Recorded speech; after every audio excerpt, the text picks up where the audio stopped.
Hello everyone, I am Neeraj Maurya from Chandigarh Educators। पहले तो आपने जो पिछले दो वीडियोस मतलब मैंने सॉल्यूशन डाले थे उसके लिए आपने जो सपोर्ट दिखाया उसके लिए बहुत बहुत धन्यवाद। ठीक है, तो 8 तारीख को जैसा कि एचपी का एग्ज़ाम है तो उसी के रेफरेंस में एक अच्छा सा पेपर मैंने अपने हिसाब से, एक्चुअली मैं स्टूडेंट्स को कराता हूँ तो मैंने इसे सेलेक्ट किया हुआ है। आई होप इस क्वेश्चन पेपर से आपके काफ़ी कॉन्सेप्ट क्लियर होंगे और आप इसे आने वाले पेपर में प्रॉपर एग्जीक्यूट कर पाएंगे। ठीक है, फिर स्टार्ट करते हैं। तो यहाँ पे पहला क्वेश्चन है कि the potential difference of 10 volt is applied across a 2.5 ohm resistor, energy consumed. देखिए एनर्जी का फॉर्मूला क्या होता है, एनर्जी इक्वल टू होता है पावर इनटू टाइम। अब पावर का फॉर्मूला क्या होता है, पावर के बेसिकली 3 फार्मूले होते हैं देखा जाए तो, मतलब वैसे तो और भी होते हैं बट बेसिकली अगर यहाँ पे बात करें तो V I and I square R and V square by R. ठीक है, यहाँ पे 3 पावर के फॉर्मूले हैं। अब ये हम अपनी रिक्वायरमेंट के हिसाब से हम यूज कर सकते हैं। यहाँ पे वोल्टेज और रेजिस्टेंस दिया हुआ है तो ऑब्वियस बात है हम यहाँ पे जाएंगे। तो energy is equal to watt, power into time. Power की जगह क्या है, V square by R into time. अब यहाँ पे अगर हम देखें तो आपका ये जो सारी वैल्यूज रखें तो 10 का whole square divide by 2.5 into time. Time कितना है 5 मिनट्स, बट अगर हम इसे सेकंड में बदलें तो 5 इंटू 60, 5 इंटू 60। ठीक है, ओके। अब इसको अगर हम सॉल्व करते हैं तो ये कितना आ जाएगा आपका, 10 का square 100, 100 divide by 2.5 that is 40 into 5 into 60, 40 into 5 into 60।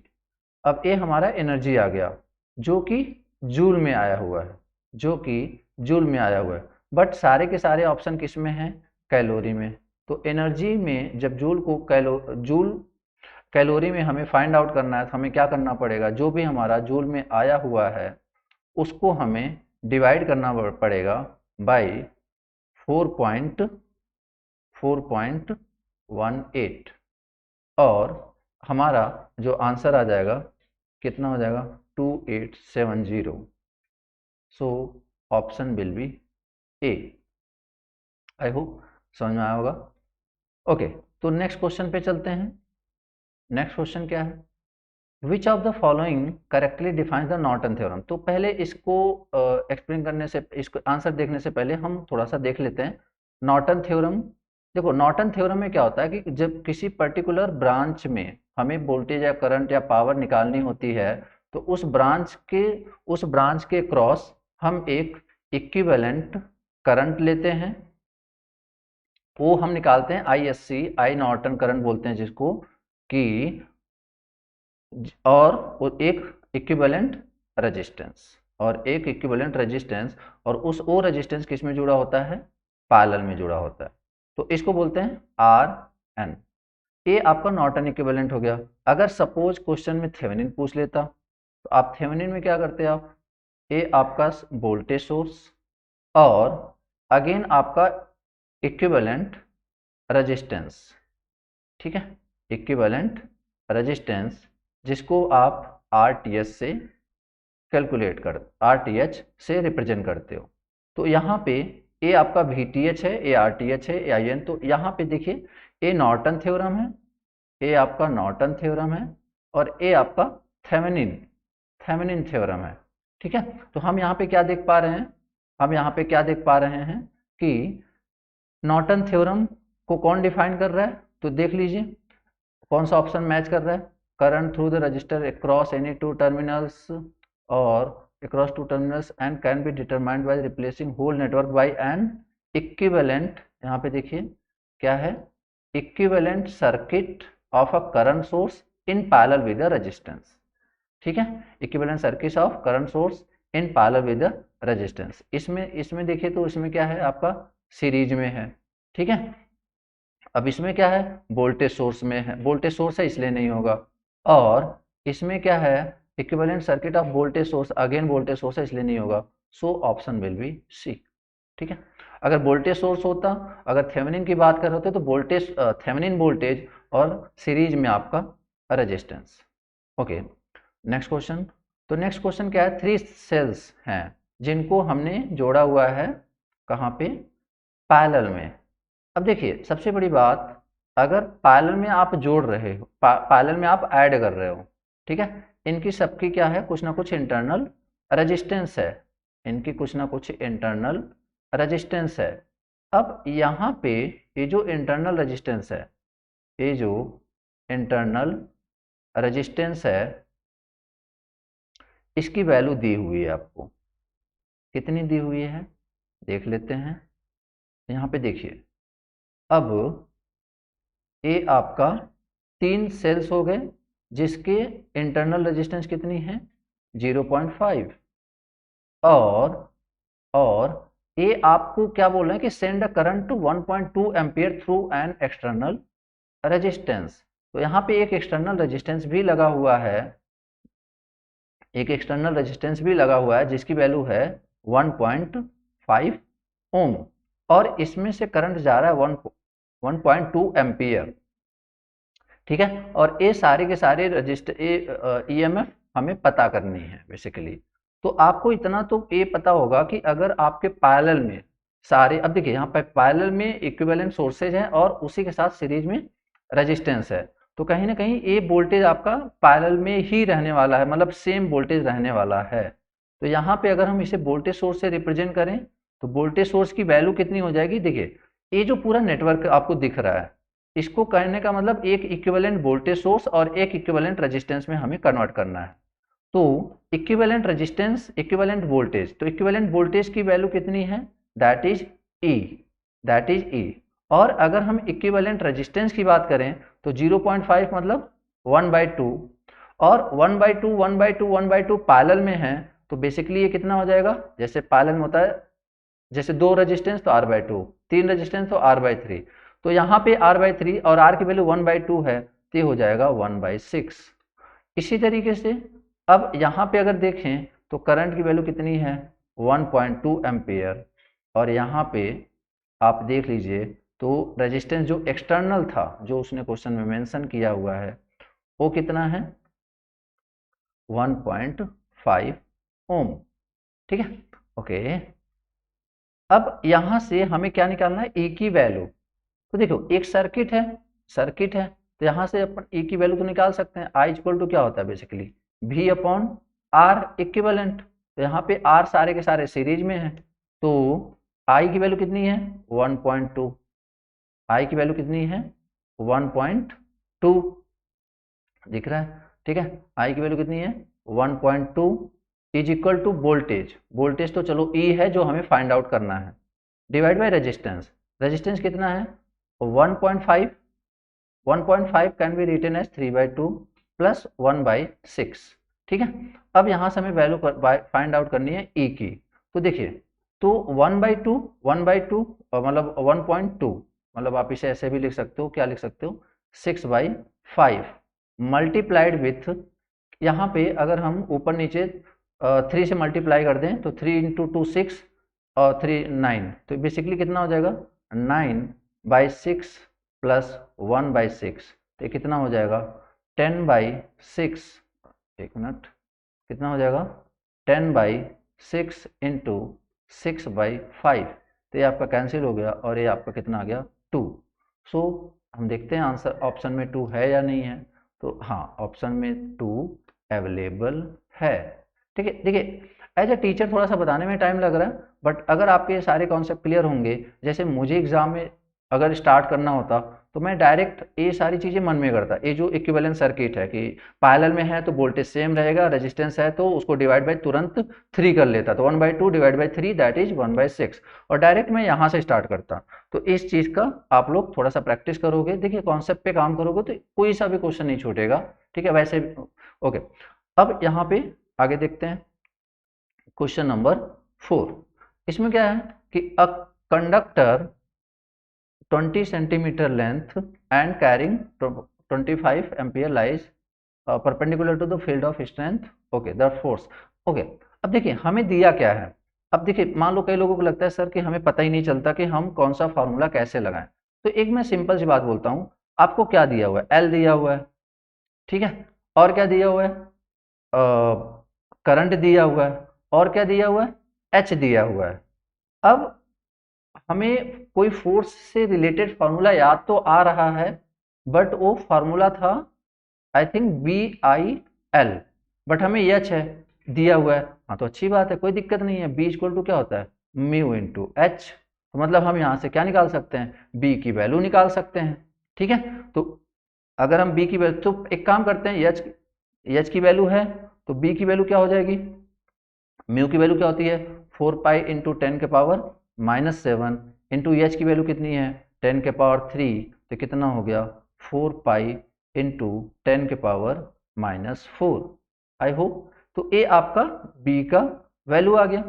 अब इसको आप यहाँ पे लाके पुट कर दीजिए, 4 पाई इंटू 10⁻⁻⁴, ये आपका एरिया अलग कर देते हैं। आई की वैल्यू कितनी है 25, एल की वैल्यू कितनी है 20 सेंटीमीटर, तो उसको मीटर में बदल लेते हैं, तो 20/100।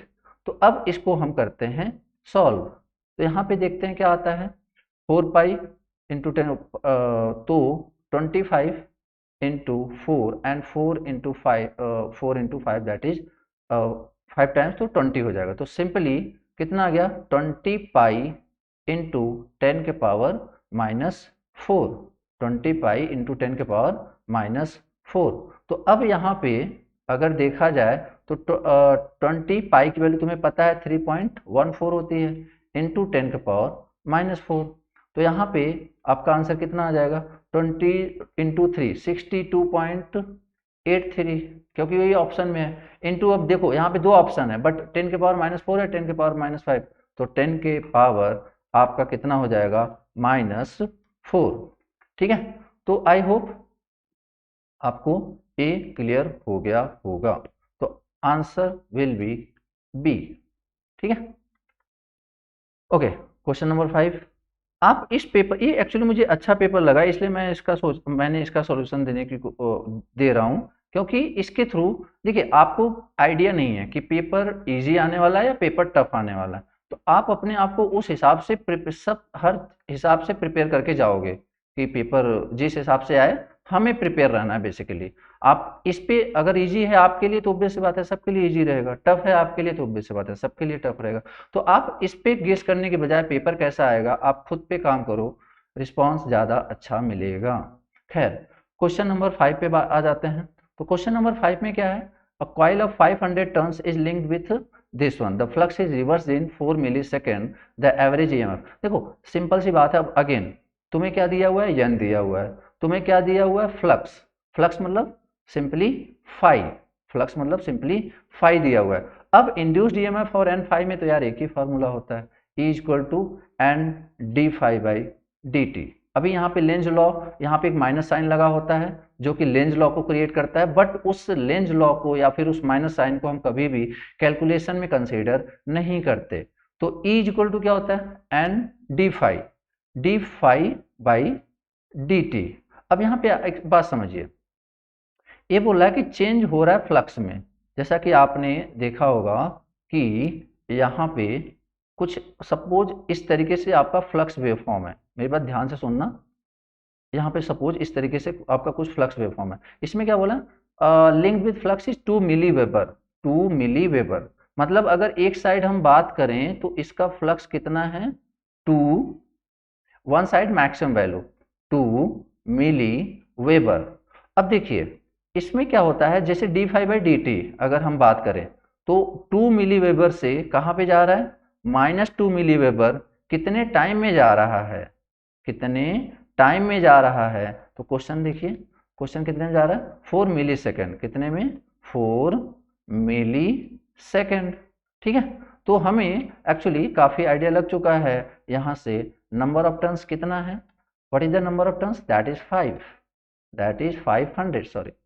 D phi change in flux, D मतलब क्या होता है चेंज, डिफरेंशिएशन डेल्टा का ही एक फॉर्म है, तो डी मतलब चेंज, तो चेंज कितने का हो रहा है 2 मिली वेबर से 4 मिली, सॉरी मतलब यहाँ भी आपका 2 ही रहेगा, बेसिकली चेंज आएगा यहाँ पे। चेंज कितने का हो जाएगा, 2 इधर 2 इधर, a -2, तो कितने का हो जाएगा 4 मिली वेबर।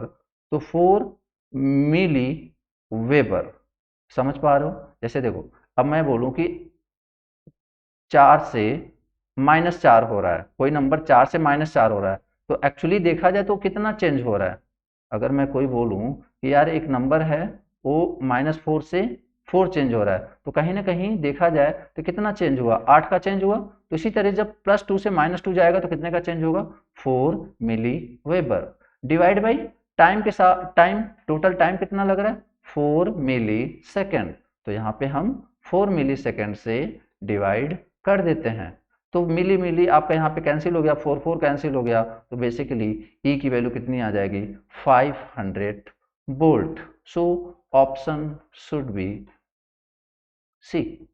ओके, आई होप आ गया होगा आपको समझ में, ठीक है। आप नहीं समझ में आया दोबारा से एक बार वीडियो देख लीजिएगा, आपको समझ में आ जाएगा। Okay, question number 6, next point पे चलते हैं। क्या है, instantaneous value of an alternating quantity is this one, okay then its RMS value. तो आरएमएस होता क्या है, ये तो बहुत ही सिंपल क्वेश्चन है। आरएमएस क्या होता है, मैक्सिमम डिवाइड बाई √2। तो मैक्सिमम कितना है 40, रूट डिवाइड बाई √2। अब देखिए यहाँ पे एक चीज का ध्यान रखिएगा आप लोग कुछ वैल्यूज आप अगर बहुत याद कर लेते हो तो आपके एग्जाम के लिए बहुत बेनिफिशियल हो जाएगा। लाइक जैसे देखिए, जो मैं अपने स्टूडेंट्स को नॉर्मली याद करवा देता हूँ कैसे, जैसे √2 की वैल्यू है, ठीक है 1.414, √3 की वैल्यू है 1.732, 1/√2 की वैल्यू है कितना हो जाएगा 0, 1/√2 मतलब 0.707, एंड 1/√3 इसका मतलब कितना हो जाएगा 0.577। तो ये वैल्यूज अगर आपको डायरेक्टली याद हो जाती हैं तो बहुत ही ज़्यादा इजी होगा आपके लिए, ठीक है। जैसे अब देखिए 1/√2 की वैल्यू, अब आप क्या करोगे, कुछ लोग होंगे काइंड ऑफ वो मजदूरी हो जाती है कि 40 डिवाइड बाई √2 की वैल्यू 1.41, तो 40 डिवाइड बाई, यार इतना नहीं करना, तुम्हें क्या करना है, अगर तुम्हें 1/√2 की वैल्यू पता है तो यहाँ पे क्या कर दोगे 0.707, ठीक है। अब यहाँ से आपका जो आरएमएस वैल्यू आ जाएगा वो कितना हो जाएगा, देखो 7 × 4 मतलब 28 के आसपास, आपने देख के आंसर बता देना है। बट कंडीशन क्या है, आपको ये वैल्यूज याद होने चाहिए। तो मेरा तो यही सजेशन है आपसे कि आप ये सारी वैल्यूज एटलीस्ट एक बार रिकॉल करने की कोशिश कर लेना, और जब आप बार बार प्रैक्टिस करते हो तो ऑब्वियस बात है सारी चीजें आपको याद हो जाएंगे। तो क्वेश्चन नंबर 6 का answer A. Okay, question number 7, अब यहाँ पे देखते हैं क्वेश्चन नंबर 7। अब यहाँ पे देखते हैं the units of true power. ये तो बहुत ही आसान क्वेश्चन है, सिंपल। ट्रू पावर का क्या होता है मेगा, क्या होता है मेगावाट। रिएक्टिव पावर का क्या होता है MVAR, जैसे होता है ना, यही तो होता है आपका ये एक्ट। यहाँ पे क्या होता है एक्टिव पावर, यहाँ पे क्या होता है रिएक्टिव पावर, यहाँ पे क्या होता है अपरेंट पावर, ठीक है। तो वैसे तो मतलब अभी जैसे किसी के मन में आता है सर ये रिएक्टिव पावर होता क्या है, तो वैसे मैं बहुत काफ़ी डिटेल में समझाता हूँ, बट स्टिल एक सिंपल सा तरीका बता दूँ कि जैसे होता है कि आप ये समझ लो कि एक आलू का चिप्स का पैकेट है, तो उसमें जो आप कंज्यूमेबल है, जो आप खा सकते हो, that is the active power. और जो वैक्यूम, जो आपकी पूरी गैस भरी हुई है, that is the reactive power. तो कहने का मतलब, अब क्या इसका कोई सिग्निफिकेंस नहीं होता, वो जो आपका उसमें भरा हुआ है जो भी नाइट्रोजन गैस है, हाँ उसका होता है सिग्निफिकेंस। इसी तरह इलेक्ट्रिकल में हमारे जो रिएक्टिव पावर होता है that is used to produce magnetic field actually, और जो आपका एक्टिव पावर होता है वो सिर्फ और सिर्फ जितने भी हमारे काम करना होता है, जो भी हमारे एक्टिव लोड, जो लोड को ऑपरेट कर रहा होता है, दैट इज एक्टिव पावर, ठीक है। ओके, तो यहाँ पे एक्टिव पावर का यूनिट क्या होता है बेसिकली वाट, तो यहाँ पे मेगावाट, और रिएक्टिव पावर MVAR, और apparent power that is MVA। So answer will be C, ठीक है।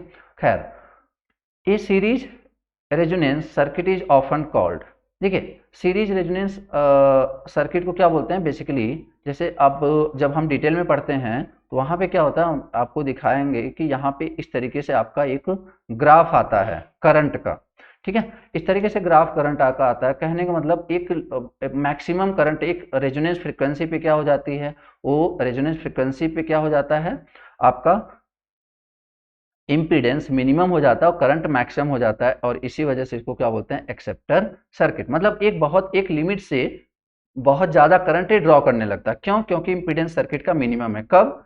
At resonance, at resonance. ठीक है, तो क्वेश्चन नंबर 8 का आंसर ए।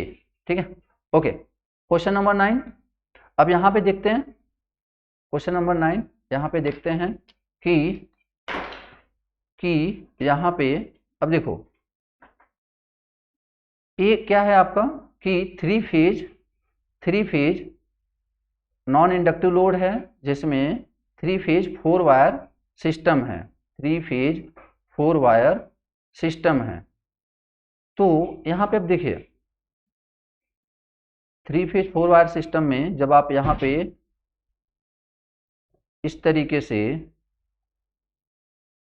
स्टार कनेक्शन बनाते हैं, इस तरीके से स्टार कनेक्शन बनाते हैं, यहाँ पे अगर आप स्टार कनेक्शन बनाते हैं तो इसमें क्या होगा कि देखिए इसमें क्या है आपका बेसिकली न्यूट्रल दिया हुआ है।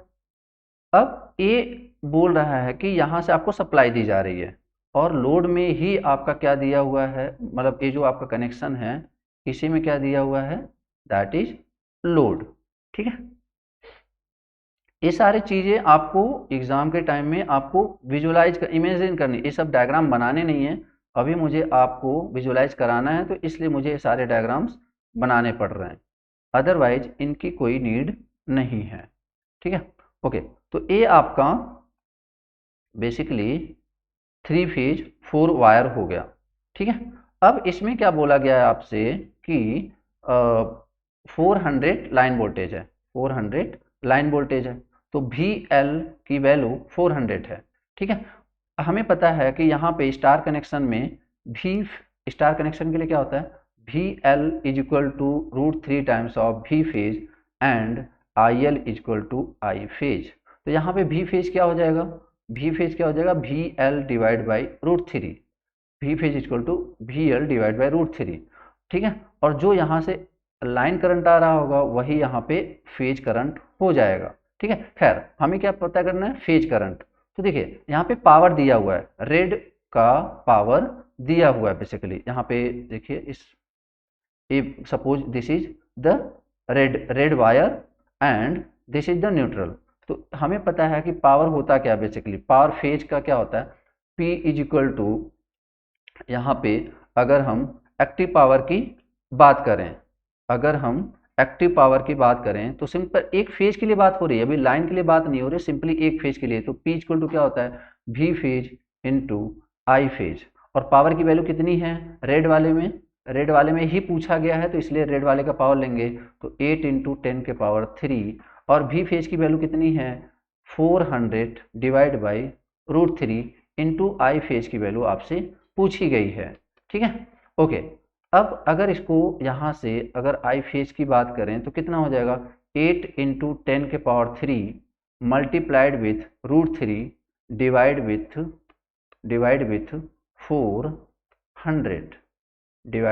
400 तो अब यहाँ से अगर हम कैलकुलेशन करें तो 8000 डिवाइड बाई 4000, तो ये आपका कितना आ जाएगा 20 इंटू √3, 20 इंटू √3, और अभी कुछ देर पहले ही हमने बात करी √3 की वैल्यू 1.73, तो 1.7 इंटू 20 तो लगभग 34 के अराउंड आपका आंसर आने वाला है, और ये आपका ऑप्शन डी है।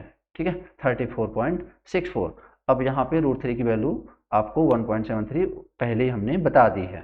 ठीक है, ओके, आई होप समझ में आ गया होगा। सिंपल लैंग्वेज में बात करें कि सिंपल देखिए यहाँ पे सारे अलग अलग फेजेस के पावर दिए गए थे, बट वो किस में इंटरेस्टेड था, रेड फेज में। तो रेड फेज का पावर कितना है 8 किलोवाट, तो power equal to V phase into I phase. कई लोगों के दिमाग में आ सकता है सर ये √3 भी 3 times of V phase into I phase क्यों नहीं, तो एक्चुअली हम 3 फेज की बातें नहीं कर रहे, हम सिंगल फेज की बात कर रहे हैं, तो इसलिए P equal to V phase into I phase. ठीक है, यहाँ पे गलती हो सकती है, हो सकता है कुछ लोग 3 आप अगर यहाँ पे 3 भी डिवाइड या मल्टीप्लाई कर सकते हो तो उससे आपको प्रॉब्लम हो जाएगी, ठीक है। ओके, क्वेश्चन नंबर 9 का सर। ओके, क्वेश्चन नंबर 10, अगर हम यहाँ पे 10 का देखें तो 10 क्या है कि रिजल्टेंट इम्पिडेंस तो सिंपल है Z1 प्लस Z2, और यहाँ पे 6 प्लस J9 प्लस Z2 कितना है 6 माइनस 9J, ये आपका कैंसिल हो गया, कितना आ गया 12, और कोई भी रिएक्टिव कंपोनेंट है नहीं तो इसलिए फेज डिफरेंस कितना आ जाएगा 0, क्योंकि रिएक्टिव कंपोनेंट ही रिस्पॉन्सिबल है फेज डिफरेंस क्रिएट करने के लिए, ठीक है। ओके, तो यहाँ पे आपका आंसर क्या हो जाएगा बी, क्वेश्चन नंबर 10 का आंसर हो जाएगा आपका बी। आगे देखते हैं क्वेश्चन नंबर 11। ओके, तो दो कॉइल्स हैं जिसके सेल्फ इंडक्टेंस हैं दैट इज L1 और L2। तो पहले आप एक फॉर्मूला मैं पहले बता दूं, आप वैसे कोशिश करना इसको रिकॉल कर लेना कि जैसे देखिए 4 फॉर्मूले आपको बता देते हैं। जब भी आपके दो इंडक्टर सीरीज में हो, दो इंडक्टर सीरीज में हो तो क्या होता है L1 plus L2 plus 2M, और अगर ए बेसिकली कब है जब एडिटिव नेचर है और सीरीज में है, अब L equivalent equal to L1 plus L2 minus 2M, ये कब जब आपका सीरीज में है बट सब्ट्रैक्टिव नेचर है, सब्ट्रैक्टिव प्लस सीरीज। अब L इक्विवेलेंट अगर मान लीजिए पैरेलल में पूछा हुआ है और एडिटिव है तो पैरेलल में उसका क्या हो जाता है L1 L2 minus M square divide by क्या हो जाता है L1 plus L2 and minus 2M, ठीक है। ये आपका किसका हो गया पैरेलल का एंड एडिटिव नेचर, ठीक है, पैरेलल का एडिटिव नेचर। देखो अभी तो फिलहाल याद करना है तो उस हिसाब से मैं आपको ये बता दूं, जैसे L इक्विवेलेंट आपको पता है कि वैल्यू एडिटिव में ज़्यादा आनी चाहिए, तो कहने का मतलब ये जब यहाँ पे माइनस होगा तभी ये वैल्यू ऊपर ज़्यादा आएगी, तो इस पॉइंट ऑफ व्यू से आप इसे रिकॉल कर सकते हो। और बाकी दूसरे का क्या होता है L1 minus L2 divide by M square, अगर एडिटिव नेचर होता तो। एडिटिव नेचर मतलब सॉरी सब्ट्रैक्टिव, एडिटिव नेचर मतलब फ्लक्स को ऐड करना और सब्ट्रैक्टिव नेचर मतलब फ्लक्स का अपोज कर रहा होता है, ठीक है। वो आपको लैंग्वेज में क्वेश्चन के मिल जाएगा। तो L1 plus L2 plus 2M, ये क्या हो गया पैरेलल कनेक्शन, मतलब पैरेलल में है और आपका सब्ट्रैक्टिव है, ठीक है। तो यहाँ पे अब क्वेश्चन पे आते हैं, फिर देखते हैं हम इनमें से चारों में से कौन सा हमारा फार्मूला यूज होने वाला है, ठीक है। ओके, तो टू कॉइल्स, सिर्फ यहाँ पे सेल्फ इंडक्टेंस L1 दिया हुआ है, L2 दिया हुआ है, M दिया हुआ है एंड कनेक्टेड इन पैरेलल, तो मतलब थर्ड या फोर्थ लग सकता है। Equivalent inductance of combination mutual flux helps, यहाँ पे सिर्फ एक वर्ड दिया हुआ है हेल्प्स का मतलब आपको समझना पड़ेगा this is additive in nature, तो आपको फॉर्मूला कौन सा लगाना है this one L1 L2 minus M square, तो यहाँ पे फॉर्मूला क्या लगा दोगे L1 L2 minus M square divide by क्या हो जाएगा आपका L1 प्लस L2, क्योंकि एडिटिव है ये ज़्यादा आना चाहिए तो यहाँ पे माइनस 2M, बस जस्ट याद करने का तरीका बता रहा हूँ, बाकी इसका डेरिवेशन बहुत लंबा है तो इसलिए उसको मैंने यहाँ पे नहीं लिया है, ठीक है। खैर यहाँ पे देखते हैं, तो आप जब ये सारी वैल्यूज रखोगे मतलब 120, अच्छा किसी को सर मिली हेनरी में, कोई बात नहीं उसी में रहने दो, आंसर भी मिली हेनरी में, तो 120 into 250 minus M square that is 100 का होल स्क्वायर डिवाइड बाई क्या हो जाएगा 120 प्लस 250 माइनस 2 इंटू म्यूचुअल कितना हो गया 100, ठीक है। तो अब यहाँ से आप सॉल्व कर सकते हो। अब यहाँ पे कर सर इतना लंबा कैलकुलेशन, ऐसा कुछ नहीं है, देखिए आप सिंपल, अगर मैं ऊपर से 100 कॉमन ले लूँ तो यहाँ पे कितना हो जाएगा 25 into 12 that is 300 minus 100 common ले लिया तो यहाँ पे कितना बचा 100 डिवाइड बाई नीचे कितना है 120 एंड 250 दैट इज 370 माइनस 200 तो ये कितना आ गया बेसिकली 100 इंटू 200 डिवाइड बाई कितना हो जाएगा 370 मतलब 170, ठीक है। अब यहाँ से अगर मैं इसको 10 से काट दूँ तो बेसिकली 2000 बटे 17 आ गया। अब ये तो हम वैसे ही डिवाइड कर सकते हैं, 17 1 टाइम जाएगा, फिर 3 0 मतलब 1 टाइम जाएगा, फिर आपका इस तरह से ए आपका 117.65 आपका आंसर हो जाएगा। ठीक है, तो ए है ऑप्शन ए। ठीक है, तो मैं कैलकुलेशन भी इसी वे में बता रहा हूँ ताकि आप समझो कि क्वेश्चन जरूरी नहीं कि आप कैलकुलेशन देके डर जाओ। अगर आप सही वे में जा रहे हो तो कैलकुलेशन भी आसानी से बहुत कम टाइम में आप कर सकते हो।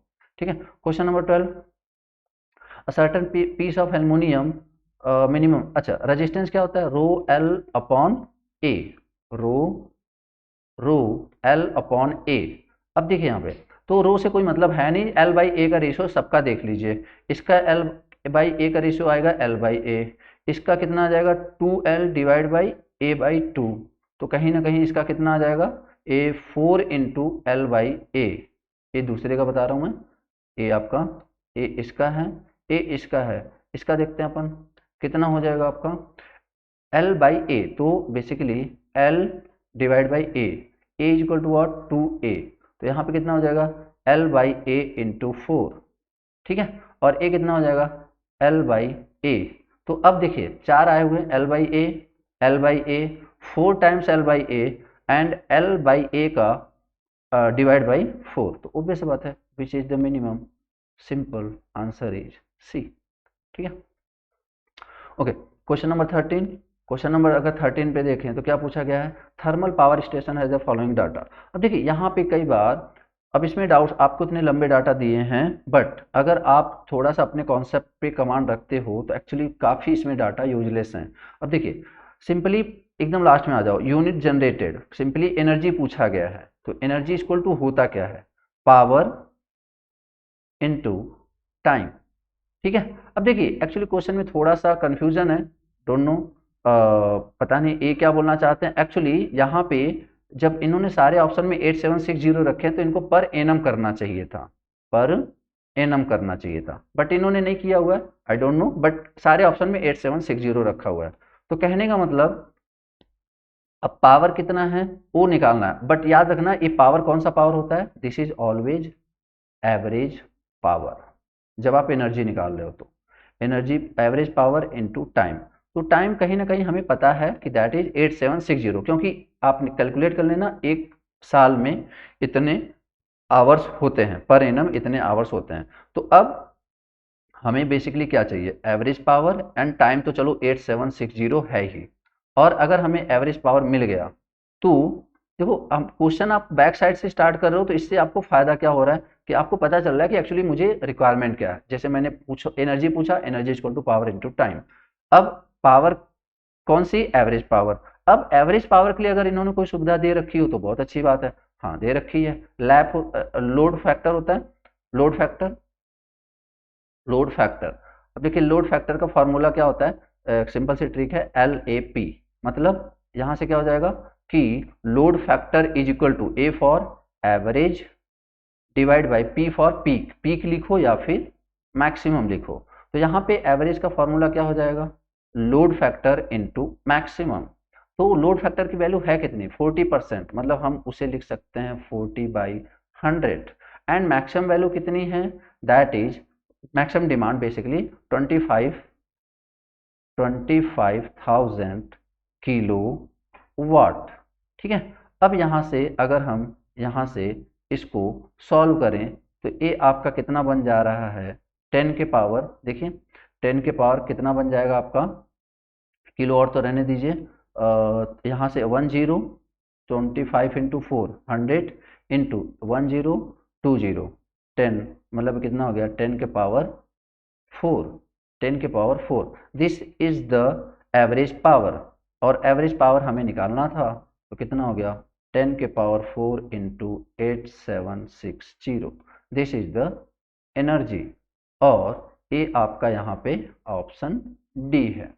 ठीक है, ओके तो नेक्स्ट क्वेश्चन पे देखते हैं, क्वेश्चन नंबर 14, तो which of the following is not a disadvantage of hydroelectric power station, तो इसका आंसर हो जाएगा आपका D, unscheduled breakdown are relatively frequent. आगे देखते हैं क्वेश्चन नंबर 15, तो 15 क्वेश्चन नंबर 15 में पूछा क्या है, if the diversity factor is this one the annual load factor. तो सिंपल डाइवर्सिटी फैक्टर का फॉर्मूला याद कर लो, डाइवर्सिटी फैक्टर का फॉर्मूला याद कर लो। तो डाइवर्सिटी फैक्टर का फॉर्मूला बेसिकली होता क्या है, होता है sum of individual maximum demand divide by क्या, maximum demand on the power station, maximum demand on power station. ठीक है, ये आपका डाइवर्सिटी फैक्टर का फॉर्मूला होता है। तो अब सम देख लेते हैं कितना आ रहा है, सम देख लो कितना आ रहा है, 15 12 आपका कितना हो गया 30, आपका कितना हो गया 15 एंड 12 27 27 एंड 10 37 37 एंड 8 45, कितना हो गया 45,000 into kilowatt divide by maximum demand. Maximum demand आप एक्चुअली पूछा गया है, तो फिर दिया क्या गया है, demand factor, sorry diversity factor कितना है 1.2। तो यहाँ से मैक्सिमम डिमांड कितना हो जाएगा 45,000 किलोवाट डिवाइड बाई 1.2 और जब आप इसे सॉल्व करोगे तो आपका आ जाएगा 37,500। ठीक है, ओके, आई होप समझ में आ गया होगा। तो आप इसके सारे फॉर्मूले याद कर लेना, like diversity factor, demand factor, coincidence factor, lap, ये सारी चीज़ें यहाँ से इंपॉर्टेंट होती हैं। ओके, नेक्स्ट क्वेश्चन देखते हैं, question number 16, under which condition ELCB। तो याद रखना ELCB का फुल फॉर्म क्या है, अर्थ leakage circuit breaker.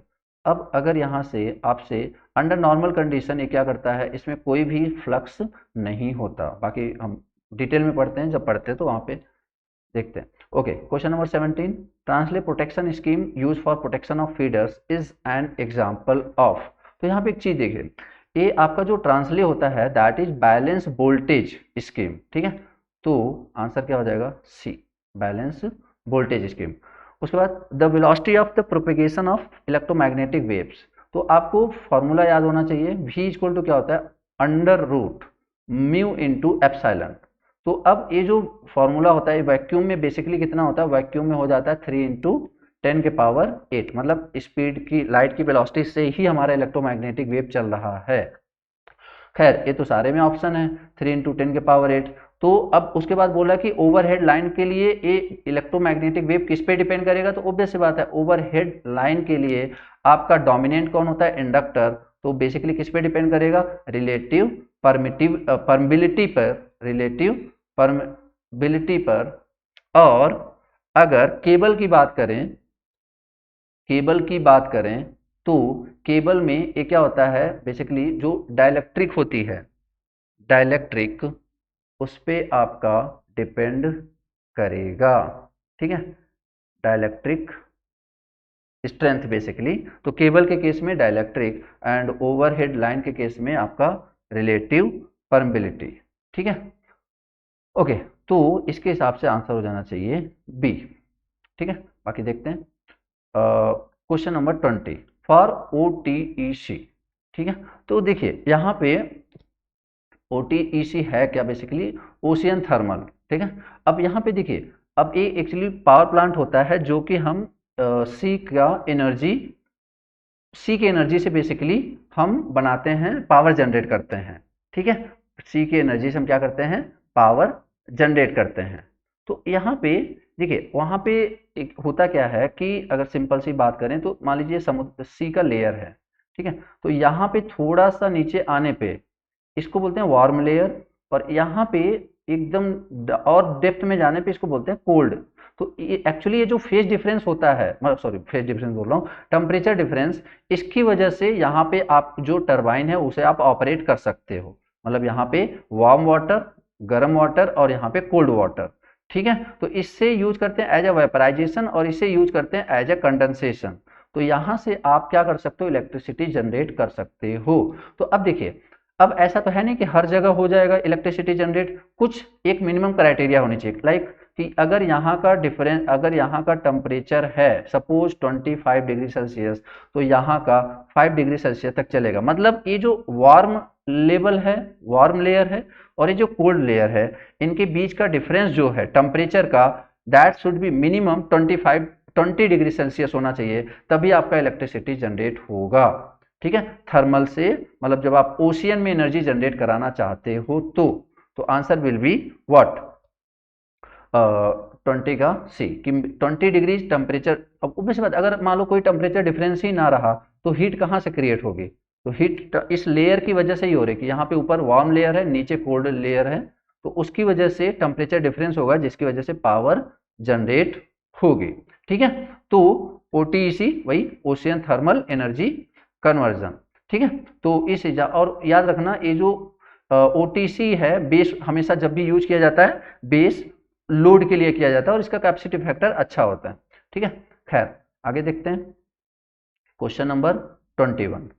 On the basis of the power available, wind turbines who have power output of 50 kilowatt and rotor, तो याद रखना इसका आपका आंसर क्या हो जाएगा, इसका आंसर हो जाएगा आपका ए, क्योंकि मीडियम साइज के लिए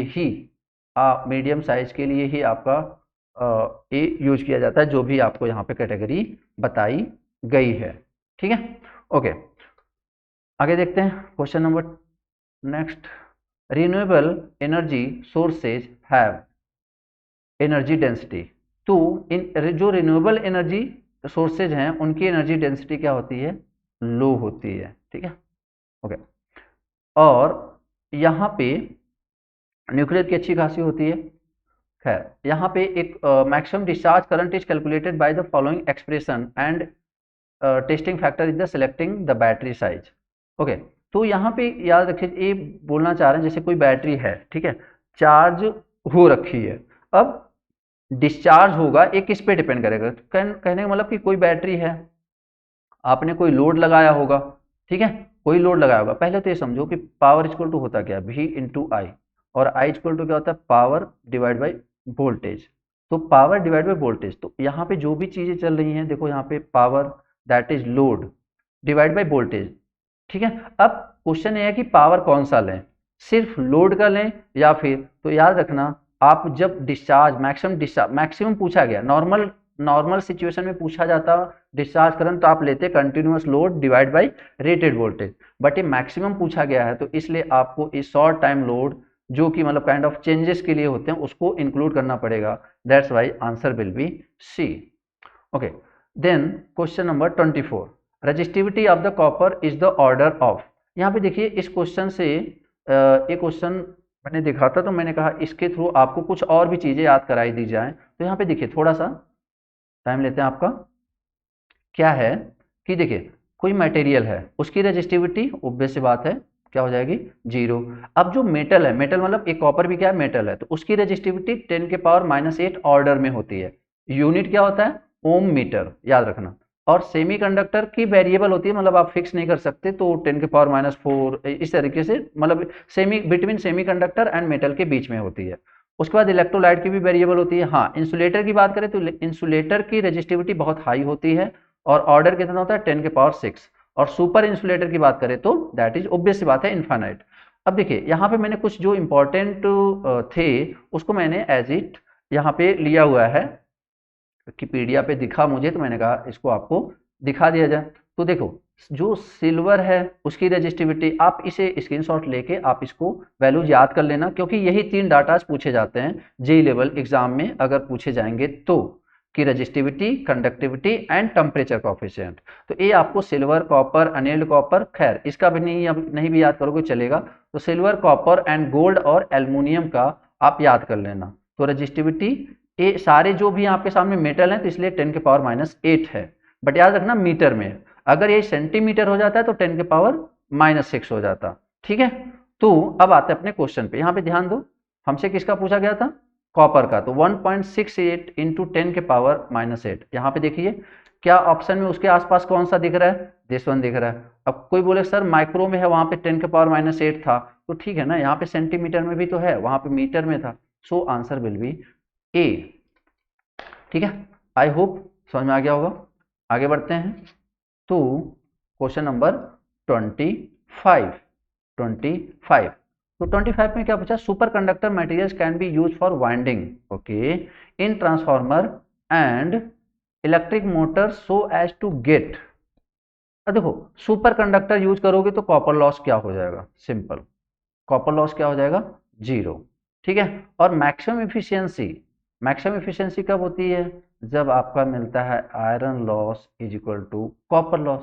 तो अगर इसकी वैल्यू 0 है तो कहीं ना कहीं इसकी भी वैल्यू 0 है, और जब यही दो डोमिनेटिंग लॉसेज होते थे, अगर अगर ये दोनों ही 0 हो गए तो ऑब्वियस सी बात है आपकी जो इफिशियंसी होगी दैट विल बी नियरली 100 या फिर 100% भी बोल सकते हैं।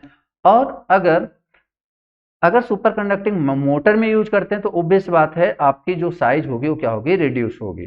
ठीक है, तो 25 का आंसर सी। आई होप समझ में आ गया होगा। सुपर कंडक्टर से कॉपर लॉस है 0, कॉपर लॉस 0, तो मैक्सिमम एफिशिएंसी के केस में कोई भी मशीन हो, iron loss equal to copper loss या फिर constant loss equal to variable loss. ठीक है, ओके। Then question number 26। अब यहाँ पे देखते हैं, field coils of electric motor are insulated by, ये तो आपको सबको पता है कि इसका आंसर क्या हो जाएगा, वर्निश। Following are the main factors which affect the properties of ceramic material. Ceramic material is a what? Insulator, और insulator के जो डाइलेक्ट्रिक स्ट्रेंथ होता है उसको अफेक्ट करता है मॉइस्चर और टेम्परेचर, याद रखना। सो आंसर विल बी, अगर दोनों हैं तो ऑप्शन डी। ठीक है, 27 का डी। पॉलीस्टीरीन ये एक्चुअली एक कार्बन होता है। ठीक है, आगे देखते हैं 29। यहाँ पे क्या, volume of the conductor material for the transmission line. Okay, ये अच्छा क्वेश्चन है। ये वैसे तो आपको अगर याद रहेगा तो ज़्यादा बेटर है, बट स्टिल अभी तो हम कॉन्सेप्ट पढ़ रहे हैं, कॉन्सेप्ट पे काम कर रहे हैं, तो इसलिए मैं इसका आपको यहाँ पे कोशिश करता हूँ बताने की कि कैसे आ सकता है। ठीक है, ट्राई करते हैं। तो देखो एक्टिव पावर होता क्या है, बेसिकली एक्टिव पावर क्या होता है, √3 VL into IL into cos phi.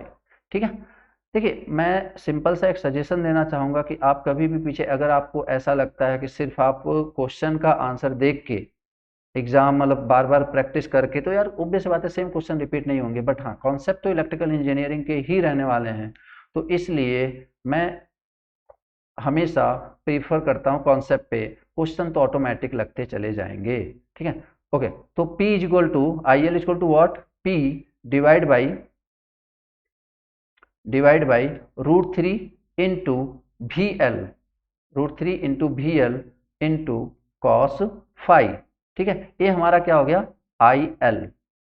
अब देखिए पूछा गया है कि total volume of the conductor, तो ये तो हो गया IL।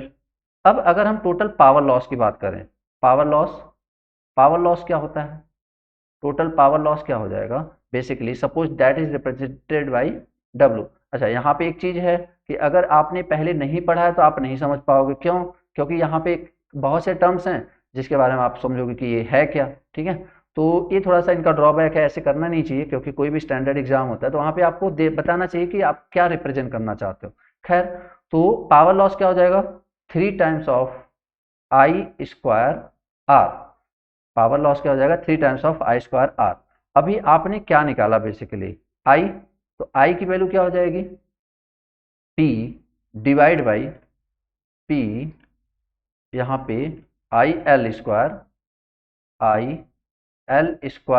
इंटू R की जगह क्या लिख सकते हैं, √L डिवाइड बाई A।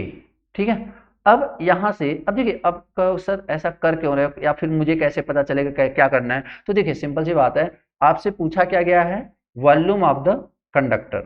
तो वॉल्यूम होता क्या है, वॉल्यूम अगर कंडक्टर की बात करें तो आप ये जान लीजिए 3 कंडक्टर हैं, तो basically 3 into cross sectional area into length. ठीक है, 3 into cross sectional area into length. अब चलो लेंथ तो आपको L के फॉर्म में दिया है, अब क्रॉस सेक्शनल एरिया आपको कहीं नहीं दिख रहा है, कहने का मतलब आपको इससे पता चलेगा कि इधर से क्रॉस सेक्शनल एरिया की वैल्यू ला के यहाँ पे रखनी है। तो यहाँ पे अपन क्या करते हैं, क्रॉस सेक्शनल एरिया ए की वैल्यू बताते हैं। तो क्या हो जाएगा, आई एल की वैल्यू निकाल, आई एल की वैल्यू रख देते हैं यहाँ पे, आई एल की वैल्यू रख दें, उसका स्क्वायर करके रखना पड़ेगा। तो P divide by √3, P divide by √3, ठीक है। अच्छा यहाँ पे एक चीज़ और, 3i² था ना, तो यहाँ पे 3 से मल्टीप्लाई, ठीक है, 3IL² इंटू आर। तो P divide by √3 into VL into cos of 5 का होल स्क्वायर इंटू 3। क्यों? क्योंकि ये 3 फेजेज में लॉसेज होंगे, ऑब्वियस बात है, एक में तो होगा नहीं, जब भी होगा तीनों में होगा, into ρl divide by A.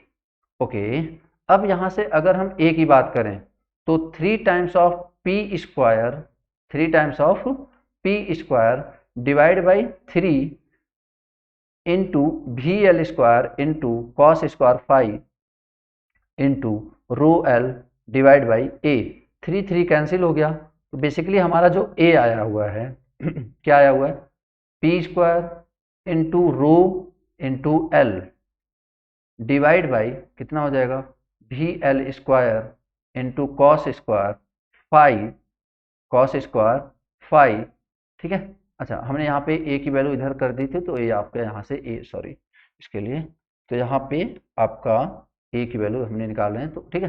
तो ए आपका किसकी वैल्यू आ गई, ए की वैल्यू। अब अगर ए की वैल्यू यहाँ पे आ गई, अब इसको ले जाके हम यहाँ पे रखते हैं, देख लेते हैं क्या आ रही है ए की वैल्यू। तो ए की वैल्यू, अब देखिए सिंपल ऐसे समझो, इसमें लेंथ से मल्टीप्लाई कर देंगे, जैसे आपको पता है वहां पे क्या ले जाना है, यहीं पे देख लो आप, सिंपली आपको पता है वॉल्यूम क्या होता है, वॉल्यूम क्या होता है, area into length. But obvious सी बात है 3 फेज हैं, तो क्या करेंगे, 3 इंटू एरिया इंटू लेंथ। तो 3 इंटू एरिया की वैल्यू लिख दो, और एरिया की वैल्यू आपको लिखी हुई है, तो into P² rho into L divide by VL², line voltage का square into cos square 5 into into A हो गया बेसिकली एल। तो आपका जो फाइनल आंसर आ जाएगा वोल्टेज का क्या हो जाएगा, 3 into P² into L² divide by rho divide by, एक मिनट कहीं मिस्टेक हो रहा है, कहाँ पे, यहाँ पे, हाँ सॉरी, ए एक्चुअली ए यहाँ ले गए, एक्चुअली डब्लू नहीं आ रहा था ना, तो डब्लू यहाँ आ जाएगा, डब्लू यहाँ आ जाएगा, डब्लू यहाँ आ जाएगा, और आपका डब्लू यहाँ भी आ जाएगा। तो कॉस स्क्वायर 5 इंटू डब्लू, ठीक है। तो ऐसा कोई ऑप्शन में देखते हैं अपन कि 3 into rho square, sorry P² into L² into rho VL² into omega मतलब W, sorry power loss, power loss into cos square 5।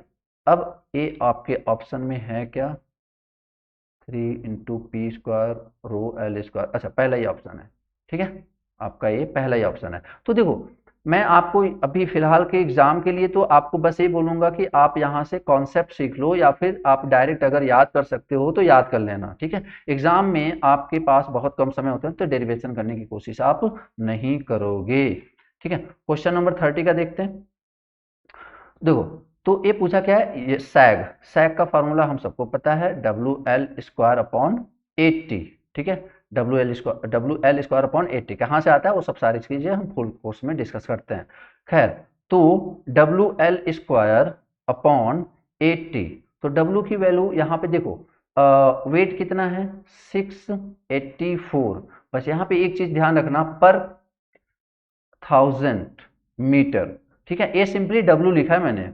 L की वैल्यू, L मतलब स्पैन 200 का square divide by 8 into T, T is what 1450, और जब आप इसे solve करेंगे तो आपका आंसर आ जाएगा किसके अप्रॉक्स, ये आपका आ जाएगा आंसर कर लेते हैं, सॉल्व ही कर लेते हैं। यहाँ पे क्या हो जाएगा, ए आपका 10 के पावर 8 इंटू 140, और नीचे क्या हो रहा है, अच्छा हाँ, ए 1000 आपका कहाँ चला आएगा, नीचे चला आएगा। सिंपली 684 इंटू 4 इंटू 10 के पावर 4 डिवाइड बाई क्या हो जाएगा, 10 के पावर 3 इंटू 8 इंटू 1450। तो ये आपका कितना हो गया, 2 से कैंसिल हो गया, ये आपका 2 से कैंसिल हो गया। तो और ये 2 से मैं इसको कैंसिल करूं तो 3 4 2 डिवाइड बाई, अब 10 के पावर 3 एंड 10 के पावर 4, तो 10 के पावर 3 एक 10 के पावर 4 और ये आपका कैंसिल हो गया, तो 145 और 14 इंटू 2 टाइम्स तो आपका 28 हो जाएगा। तो मतलब 2 पॉइंट समथिंग आएगा, 2 पॉइंट के आसपास कोई आंसर है। बस खत्म, बस इतना ही काफ़ी है। जैसे ही आपको अगर ऑप्शन पास पास मिलते तो मुझे आगे करने की ज़रूरत होती, बट अगर ऑप्शन ज़्यादा दूर हैं तो हमें नीड नहीं है। Okay, question number 31, the charging current in the line, charging current in the line. तो देखो, एक सिंपली ए आप सपोज एक वोल्टेज है, ठीक है, ए, या फिर अगर इसका रेजिस्टेंस की बात करें तो वो इसी के फेज में होता है। और अगर हम कैपेसिटर की बात करें, सॉरी, अगर हम कैपेसिटर की बात करें तो कितना करता है, 90 डिग्री, प्योर कैपेसिटर की बात कर रहे हैं। और अगर हम इसकी बात करें इंडक्टर की, तो वो 90 डिग्री क्या करता है, लैग, ठीक है। तो यहाँ पे पूछा क्या है, चार्जिंग करंट, तो चार्जिंग करंट ऑब्वियस बात है कैपेसिटर में होता है, तो कैपेसिटर 90 डिग्री यहाँ पे क्या करेगी, यहाँ पे देख लो आप, वोल्टेज से क्या कर रही है, वोल्टेज से क्या कर रही है, लीड कर रही है 90 डिग्री। याद रखना, आपका अगर एंटी क्लॉकवाइज है, एंटी क्लॉकवाइज तो उसे बोलते हैं लीड, और अगर क्लॉकवाइज है तो उसे बोलते हैं लैग, ठीक है। खैर, तो यहाँ पे आप का आंसर क्या हो जाएगा, सी। कोई कहे सर हम इधर से इधर आ सकते थे, तो वोल्टेज का नहीं पूछा ना, चार्जिंग करंट का पूछा है, तो ऑब्वियस सी बात है आप चार्जिंग करंट की तरफ जाओगे, चार्जिंग करंट की तरफ जाओगे, ना कि वोल्टेज की तरफ आओगे। तो ए क्या हो जाएगा, एंटी क्लॉकवाइज, और ये हो जाएगा लीड, ठीक है। आगे बढ़ते हैं। 32, in a double fed distributor the point of minimum potential is. तो जैसे देखो, एक छोटा सा कॉन्सेप्ट समझो आप, कि जब आप सिंगल फेड डिस्ट्रीब्यूटर पढ़ते हो, क्या पढ़ते हो, सिंगल फेड डिस्ट्रीब्यूटर।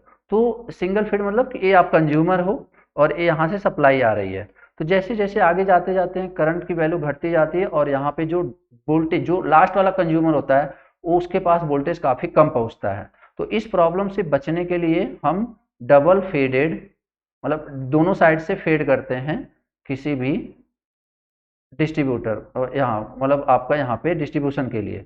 तो अब यहाँ से suppose a consumer, 2 consumer, 3 consumer, 4 consumer, अब ऑब्वियस सी बात है इधर से भी करंट जा रही है और इधर से भी करंट जा रही है, तो इधर भी वोल्टेज अच्छा रहेगा, इधर भी वोल्टेज अच्छा रहेगा।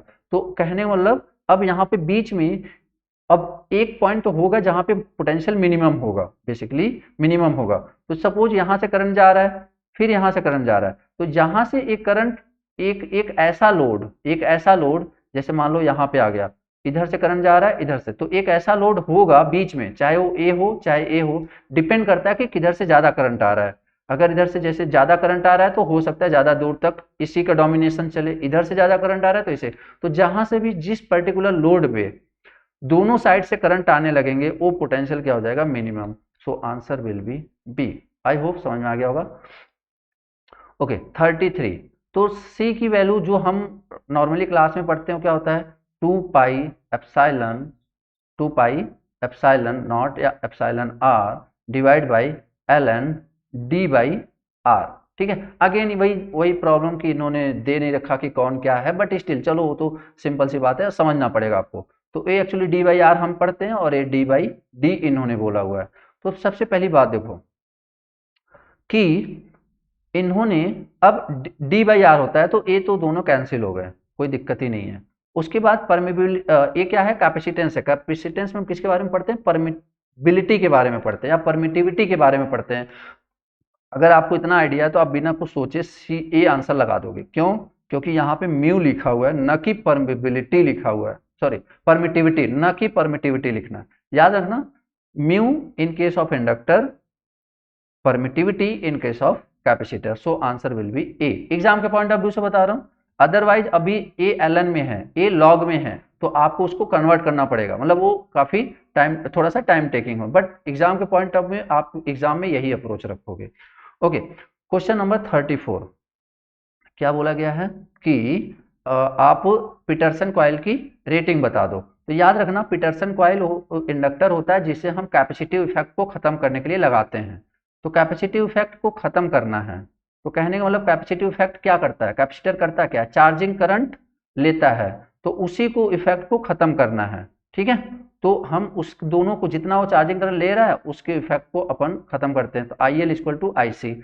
अब आई एल इक्वल टू क्या है, ए बेसिकली फेज आपका voltage V L divide by x L है। ठीक है, अब यहाँ पे आईसी की बात करते हैं। तो आईसी अभी राइट नाउ कंडीशन में आईसी क्या होता है, तीनों फेज का है। तो बेसिकली यहाँ पे जब अपन बात करेंगे तो देखो, यहाँ पे जब अपन इस तरीके से बात कर रहे हैं तो देखो 3 टाइम्स ऑफ क्या हो जाएगा, V phase divide by X C. ठीक, अब इसके बाद देखते हैं, तो यहाँ पे वी फेज आपका कैंसिल हो चुका है, तो आपका क्या हो जाएगा, XL is equal to X C by 3, या फिर एक्स सी क्या होता है 1/3 इंटू ओमेगा इंटू सी। ठीक है, अब एक्सएल की ही वैल्यू पूछी, कैसे पता, क्योंकि ओम में यूनिट है, तो 1/3 इंटू ओमेगा इंटू सी। अब देखो क्या क्या वैल्यू दे रखी है। अब यहाँ पे एक गलती आप और कर सकते हो, क्या कि चलो ठीक है, ओमेगा की वैल्यू तो आप 2 पाई एफ रख लोगे, बट सी की वैल्यू क्या डायरेक्ट वहां से रखनी है। सी की वैल्यू देखो क्या दिया हुआ है, सी की वैल्यू दे रखी है 0.03 माइक्रोफैरड, बट ये 1 किलोमीटर का है, तो आपको पहले कितने का निकालना पड़ेगा, 300 किलोमीटर का। ठीक है, तो कितना आ जाएगा बेसिकली 9 माइक्रोफैरड। तो अब ए वाली वैल्यू आप यहाँ पे रखोगे सी की जगह, तो आपका बेसिकली क्या हो जाएगा 1 divide by 3 into 2 pi F मतलब 314, क्योंकि 2f मतलब 50 into 200, 100 into pi that is. उसके बाद c की वैल्यू कितनी आ जाएगी, यहाँ पे c की वैल्यू कितनी है 9 इंटू 10 के पावर मतलब basically 9 micro farad, 9 micro farad. ठीक है, तो 9 इंटू 10 के पावर -6, और जब आप इसे सॉल्व करोगे, आप इसे सॉल्व कर लेना। ठीक है, तो आपका अप्रोक्सीमेट आंसर आ जाएगा 118। ठीक है, मैं फिर से बोल रहा हूँ, ये पेपर मैंने सिर्फ इसलिए लिया हुआ है, इसके क्वेश्चन मुझे कॉन्सेप्ट वाइज काफ़ी अच्छे लगे। ठीक है, और भी पेपर हैं काफ़ी आसान है, तो आप हमेशा मैक्सिमम आप प्रिपरेशन के साथ जाएंगे तो इजी चीज़ें आएंगी, तो इजीली आप कर लोगे। ठीक है, ये भी पेपर जेई का ही है, तो जरूरी नहीं है, क्या पता हो उनके दिमाग में कुछ और ही चल रहा हो, तो कुछ भी पेपर दे सकते हैं। ठीक है, तो आप अपनी प्रिपरेशन फुल रखो, बाकी वो कैसा देते हैं उस पे डिपेंड नहीं करना चाहिए आपका सिलेक्शन। ठीक है, आपकी सिलेक्शन इस बात पे डिपेंड करनी चाहिए कि आपका प्रिपरेशन लेवल कैसा है। Okay, corona loss in the transmission line can be reduce by, तो बेस बात है, यहाँ पे जब आप कोरोना लॉस होता क्या है, बेसिकली जितना ज़्यादा एयर आयोनाइज होता है डायमीटर जो भी कंडक्टर है उसके आसपास का, तो जब आपका छोटा सा बहुत नॉर्मल सा रेडियस का वायर है, तो उस समय इलेक्ट्रिक फील्ड इंटेंसिटी ज़्यादा होती है और आसपास के एयर ज़्यादा आयोनाइज हो रहे होते हैं। बट जब आपका रेडियस बढ़ जाता है, इसीलिए तो बंडल कंडक्टर यूज करते हैं ना, तो बंडल कंडक्टर यूज करते हैं बेसिकली, तो उससे क्या होता है डायमीटर इंक्रीज होता है, तो डायमीटर भी इंक्रीज करना है। उसके बाद एक कंडक्टर से दूसरे कंडक्टर के बीच का जो डिस्टेंस है, अगर उसे भी दूर करो, उसे भी क्या करोगे आप बेसिकली घटाओगे। ठीक है, तो सॉरी बढ़ाओगे, उसे भी आप क्या करोगे बढ़ाओगे, ताकि कैपेसिटिव इफेक्ट कम हो जाए बेसिकली। तो आपका दो चीजें हैं, एक तो इंडिविजुअल इंडक्टर लो, उसको क्या करो रेडियस बढ़ाओ, कैसे बढ़ाएंगे by the bundling of the conductor, और दोनों जो फेजेज हैं उनके बीच की स्पेसिंग को क्या करो आप ज्यादा करो। ठीक है, तो इस तरीके से आपका इसका आंसर क्या हो जाएगा ए एंड बी दोनों। 36 ट्रांसफार्मर एक्शन रिक्वायर्स एन, तो ऑब्वियस बात है एसी सप्लाई देंगे तभी चलेगा, तो आंसर सी। दिस रेजिस्ट अच्छा, जैसे आपको दिखे पर यूनिट रेजिस्टेंस, याद रखना ट्रांसफार्मर में ठीक है। हालांकि मैंने इसका डेरिवेशन यूट्यूब के लेक्चर नंबर 5 या 6 में बताया हुआ है ट्रांसफार्मर में, ठीक है, आप चाहे तो वहां से देख सकते हो। जैसे ही आपको ए पर यूनिट मिले, आप समझ जाओ कि पर यूनिट प्राइमरी का और सेकेंडरी का क्या होता है, हमेशा सेम होता है, तो बिना कुछ सोचे समझे आंसर कर दो दिस वन। अदरवाइज फिर अगर आप सेकेंडरी को प्राइमरी से ला रहे हो तो ए स्क्वायर से मल्टीप्लाई करना होता है, प्राइमरी को सेकेंडरी से ले जा रहे हो तो 1/a² से मल्टीप्लाई करना होता है। ये सारी चीजें आपको वहां पे मिल जाएंगे। ट्रांसफॉर्मर 4, 5, 6 किसी में से भी किसी में होगा, ठीक है।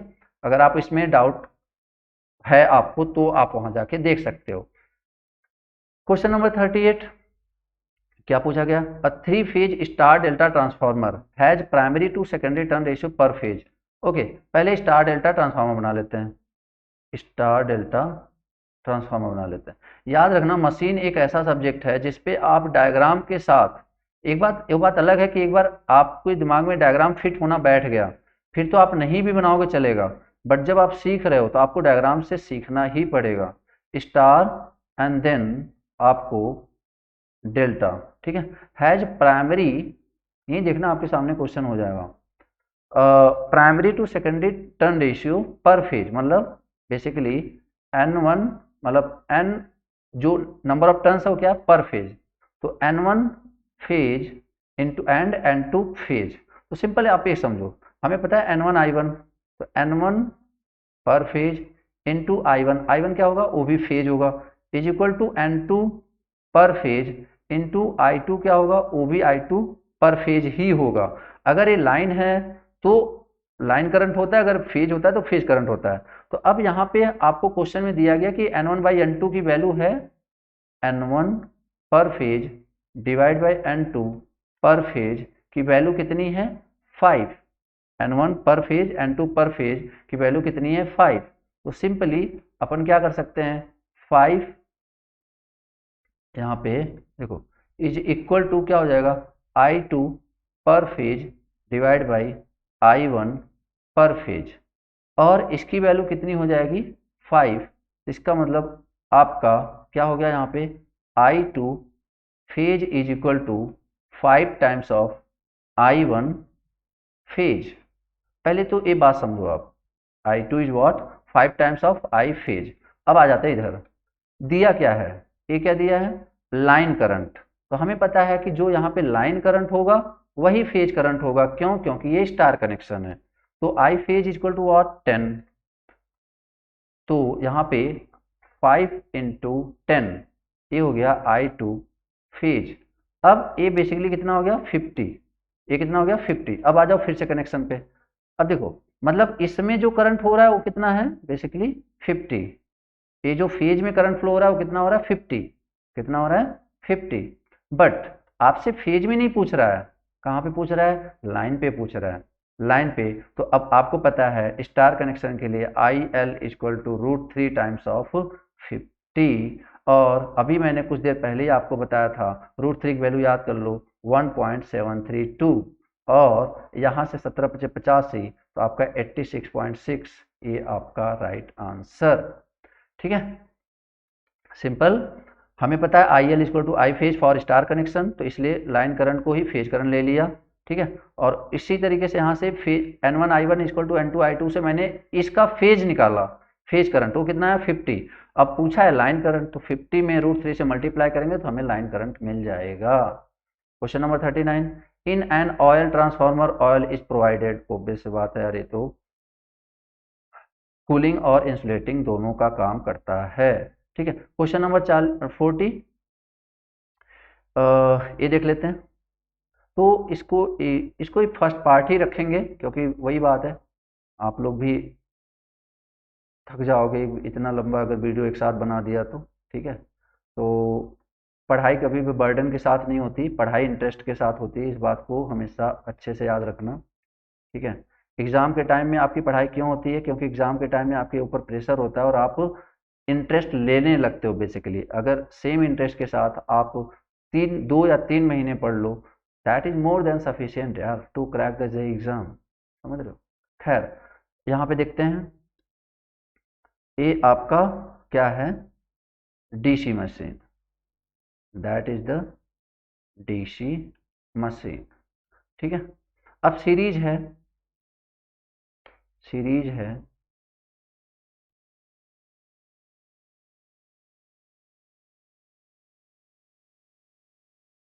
आपका क्या है, सीरीज। अगर ये सीरीज मोटर है, मेरी बात ध्यान से सुनेंगे, बहुत अच्छा क्वेश्चन है एक्चुअली ये। देखो यहाँ पे, यहाँ पे 240 वोल्ट का क्या है, सप्लाई, ठीक है। डीसी है तो मतलब सॉरी मोटर है तो डोमिनेट करेगा सप्लाई, और इधर से करंट जा रहा है कितना, 40 एम्पियर, ठीक है। और यहाँ पे इंटरनल रेजिस्टेंस है, इंटरनल रेजिस्टेंस यहाँ पे नहीं बनाते हैं, इंटरनल रेजिस्टेंस यहाँ पे बनाते हैं कितना, 0.3 ओम। अब ये आपका डीसी मशीन है तो यहाँ पे क्या जनरेट होता है, ई। तो अगर मैं पहले केस में ई की बात कर लूँ सिंपल, तो कितना हो जाएगा, 240 माइनस 40 इंटू 0.3, 40 इंटू 0.3, क्या लगा रहा हूँ, अगर कोई नहीं पढ़ा है तो भी minus I into R A, ठीक है। तो ई की वैल्यू, भी की वैल्यू कितनी है, 240 माइनस, तो ए कितना हो गया 228। ए आपका पहले कंडीशन में इवन है, पहले कंडीशन में इवन है, और पहले कंडीशन में जो I1 है दैट इज व्हाट, 40 एम्पियर, और पहले कंडीशन में जो स्पीड है दैट इज व्हाट, 1500।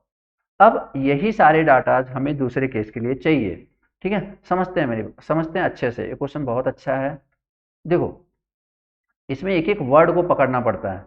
इसने बोला कि रेटेड टॉर्क, तो रेटेड टॉर्क का मतलब होता है कांस्टेंट टॉर्क, मतलब रेटेड टॉर्क मतलब वैल्यू वेरी ना करे टॉर्क की, मतलब टॉर्क क्या रहे, कांस्टेंट, टॉर्क क्या रहे, कांस्टेंट। तो टॉर्क कांस्टेंट रहे तो हमें पता है torque is directly proportional to phi into I A, और for series motor torque is directly proportional to I A square. मतलब अगर टॉर्क कांस्टेंट है तो कहीं टॉर्क कांस्टेंट रखने के लिए हमें कहीं ना कहीं क्या रखना पड़ेगा, करंट भी कांस्टेंट रखना पड़ेगा। तो इससे क्या पता चला, इससे क्या पता चला कि करंट हमें अभी भी 40 एम्पियर ही रखना है। तो मतलब यहां से I2 की वैल्यू कितनी हो जाएगी, I2 की वैल्यू कितनी हो जाएगी, दैट इज 40 एम्पियर, ठीक है। और N2 की वैल्यू कितनी है, वो क्वेश्चन में दिया गया है 1000 आरपीएम, 1000 आरपीएम। और E2 की वैल्यू अभी हमें निकालनी है, ठीक है। देखना समझना मेरी बात। तो एक एनो आपको पता है कि जो E होता है वो क्या होता है, E directly, E is equal to Z N phi upon 60 into P by A. अब phi is directly proportional to I, किस किस में, सीरीज में। तो मतलब यहाँ पे जब करंट कांस्टेंट है तो कहीं ना कहीं, अगर करंट कांस्टेंट है तो कहीं ना कहीं फ्लक्स भी कांस्टेंट होगा। तो मतलब ई डायरेक्टली प्रोपोर्शनल टू ऐसे होता है एन फाई, बट ए यहाँ पे फ्लक्स क्या रहेगा, कांस्टेंट। क्यों फ्लक्स कांस्टेंट है, क्योंकि रेटेड टॉर्क देना है, रेटेड टॉर्क की वजह से करंट कांस्टेंट रहेगा, और करंट की वजह से फ्लक्स कांस्टेंट रहेगा। मतलब E1 upon E2 is equal to N1 upon N2। तो E1 की वैल्यू कितनी है, 228, डिवाइड बाई E2 की वैल्यू नहीं पता, N1 की वैल्यू कितनी है, 1500, N2 की वैल्यू कितनी है, 1000। अब यहाँ से E2 की वैल्यू अपन देखते हैं, तो 228 इंटू 1000 डिवाइड बाई 1500, ठीक है। ये आपका 2, ये आपका 3, तो 3 से जब इसको हमने कैंसिल करेंगे तो 3 इंटू 7 21 1 66, सॉरी 76। E2 की वैल्यू क्या हो जाएगी, 76। तो क्या हमें E2 निकालना था, नहीं हमें E2 नहीं निकालना था, हमें देखो क्या निकालना था, E2 की वैल्यू 76 याद रखना, E2 की वैल्यू 76 ए याद रखना आप, ठीक है। एक्चुअली जो सेकंड केस है ना उसमें बोला गया कि कितना रेजिस्टेंस ऐड कर दें, कितना रेजिस्टेंस, मान लो आर ऐड कर दिया तो अभी टोटल रेजिस्टेंस कितना हो जाएगा, आर प्लस 0.3। तो ई की वैल्यू क्या होती है, भी माइनस आई इंटू आर। तो ई की वैल्यू कितनी है, ई की वैल्यू हमने यहाँ पे कितनी निकाली हुई है, तो ई की वैल्यू निकाली हुई है 76, कितना निकाला है, 76, ठीक है। ई की वैल्यू कितनी निकाली है, एक ई की वैल्यू कितनी निकाली हुई है, 76। और ए कितना है 240 माइनस आई की वैल्यू कितनी है 40 और आर की वैल्यू कितनी है 0.3 प्लस आर जो ऐड करना है डिवाइड बाई 76। तो आपका क्या हो जाएगा 240 माइनस 76 इज इक्वल टू कुछ गलत हो रहा है क्या E1 इक्वल टू 228 2/3 तो 3 2/3 3 यहाँ से क्या हो जाएगा 3 ओ सॉरी 2 यहाँ से हो जाएगा 2 और 152 आ जाएगा। ओके 152 ठीक है। तो यहाँ पे बेसिकली कितनी वैल्यू आ गई 152 ठीक है। ई की वैल्यू कितनी होगी 152। अब अगर यहाँ पे ई की वैल्यू है 152 तो भी की वैल्यू है 240 माइनस आई इंटू आर की value 0.3 plus R is equal to 152 ठीक है। अच्छा ऐसे क्वेश्चन के लिए मेरी आपसे यही सजेशन रहेगा, अगर आपने पहले किया हुआ है तो आप इस टाइप के क्वेश्चन अटेम्प्ट करें, अदरवाइज इनको अटेम्प्ट ना ही करें तो ज़्यादा अच्छा है ठीक है। ओके क्योंकि और भी आपके रेंज के क्वेश्चन बहुत सारे मिल जाएंगे। तो 40 into 0.3 plus R done. Okay तो अब यहाँ से अगर हम 0.3 प्लस आर की वैल्यू देखें इस साइड कर लें तो 240 माइनस 152 ये आ जाएगा आपका 88 240 minus 52 that is 88 divide by 40 तो यहाँ से आर की वैल्यू आप कैलकुलेट करोगे तो आर की वैल्यू कितना आ जाएगा आर इज इक्वल टू इससे हम 8 से कैंसिल आउट कर दे तो 8 से अगर कैंसिल आउट कर दिया जाए तो 8 से क्या चलो 4 से ही कर देते हैं 22 डिवाइड बाई 10 माइनस 3/10 तो ये कितना हो गया 22 minus 3 that is 19 divide by 10 तो आर की वैल्यू कितनी आ जाएगी 1.9 ठीक है। तो ये है आपका आर की वैल्यू ठीक है।